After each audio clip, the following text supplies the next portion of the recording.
Coucou mes petits loulous. Alors j'espère que vous passez une bonne semaine, que tout se passe bien à l'école pour vous. Aujourd'hui, je vais vous raconter l'histoire de la sorcière Méjane. Avant, je voudrais tous vous remercier car vous êtes de plus en plus nombreux à regarder Mimi Souris. Voilà, donc je vous dis un grand merci et je vous fais à tous de gros bisous.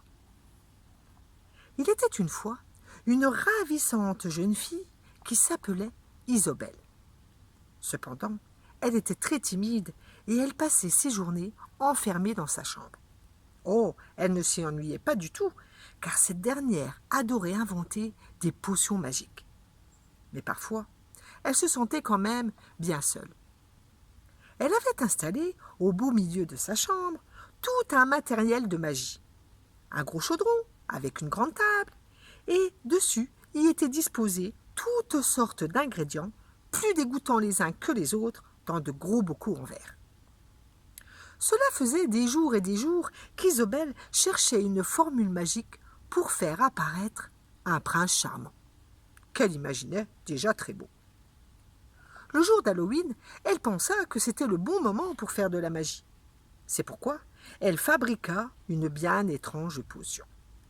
2 cuillères de bave de crapaud, 3 pattes d'araignée, une mèche de ses cheveux, et pour finir, une pincée de poudre de perlimpinpin. Alors, elle remua le tout délicatement et récita la formule magique. Plein d'amour et de baisers, à mon prince charmant, je donnerai. Un bruit effroyable se fit entendre dehors. Des éclairs éclatèrent dans le ciel, et le vent se mit à souffler fort, très fort, ouvrant sur son passage la fenêtre de sa chambre, répandant un froid glacial dans la pièce. Puis, une épaisse fumée blanche se mit à tourner autour d'elle, la projetant en l'air avant de la laisser retomber lourdement sur son lit. Et alors qu'Isobel reprenait ses esprits, une vieille femme toute ridée et laide, avec une grosse verrue sur le nez, apparut devant elle en ricanant. « Bonjour, bel enfant, dit-elle. Que puis-je faire pour toi ?» Mais balbutia Isobel toute tremblante de peur. Je n'y comprends rien, je ne vous ai pas appelé. Oh non, s'exclama-t-elle, j'ai dû me tromper dans ma formule magique.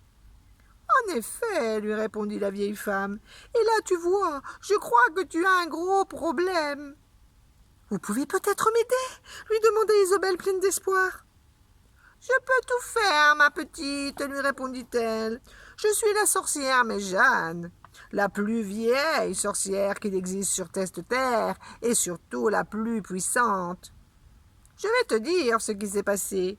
Tu as oublié un ingrédient dans ta formule magique, et tu m'as fait apparaître à la place de ton prince charmant.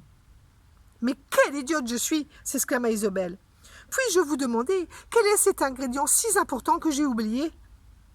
La sorcière Méjane la fixa alors un long moment et lui murmura mystérieusement. « La dent de loup! Tu as oublié la dent de loup! Mais je te préviens d'avance, ça ne va pas être facile à trouver. Cependant, je pense avoir ma petite idée, et nous allons devoir nous rendre dans les bois. » Aussitôt, la sorcière claqua 2 fois dans ses mains, et elles se retrouvèrent propulsées au beau milieu de la forêt. Il faisait nuit noire, et on pouvait entendre toutes sortes de bruits plus effrayants les uns que les autres. Tout à coup, elles aperçurent 2 yeux brillants qui les fixaient derrière un arbre, et un hurlement terrifiant se fit entendre dans la nuit. « Aouh! Aouh !» Isobel tremblait de peur et n'osait plus bouger. Soudain, un loup apparut, et il leur dit, en faisant apparaître ses gros monstrueux. « Malheureuse, que venez-vous donc faire ici la nuit dans la forêt? Vous voulez vous faire manger ?»« Nous avons besoin de ton aide, lui dit la sorcière Méjane en s'avançant vers lui. Il faudrait que tu me donnes une de tes dents. » Le loup se mit alors à rire aux éclats. « Elle est bien bonne, celle-là, parce que tu crois vraiment que je vais te donner une de mes dents. Et pourquoi je ferais ça, d'ailleurs ? » « Tout simplement parce que je t'ai sauvé la vie. Je suis la sorcière Méjeanne. Je t'ai sauvé la vie un jour, tu ne te rappelles plus? Quand un chasseur voulait te tuer, et je l'en ai empêché en le faisant tomber avec son fusil. Je pense donc que tu me dois bien un petit service. Le loup la fixa un long moment et lui dit « C'est vrai que tu m'as sauvé la vie, et je te reconnais maintenant. » Et soudain, il s'arracha une dent avec sa grosse patte. « Voilà, nous sommes quittes maintenant, dit-il en la lui donnant. Prends-la et sauvez-vous vite avant que ma meute de loups n'arrive pour vous dévorer toutes les deux. » La sorcière Méjeanne claqua alors 2 fois dans ses mains et elles se retrouvèrent dans la chambre d'Isobel. « Tu as tout ce qu'il te faut maintenant pour ta potion magique, lui dit cette dernière.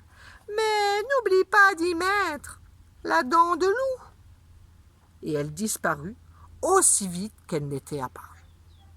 Aussitôt, Isobel rassembla tous les ingrédients pour sa potion et elle remua le tout délicatement en récitant sa formule magique. Plein d'amour et de baisers, à mon prince charmant, je donnerai.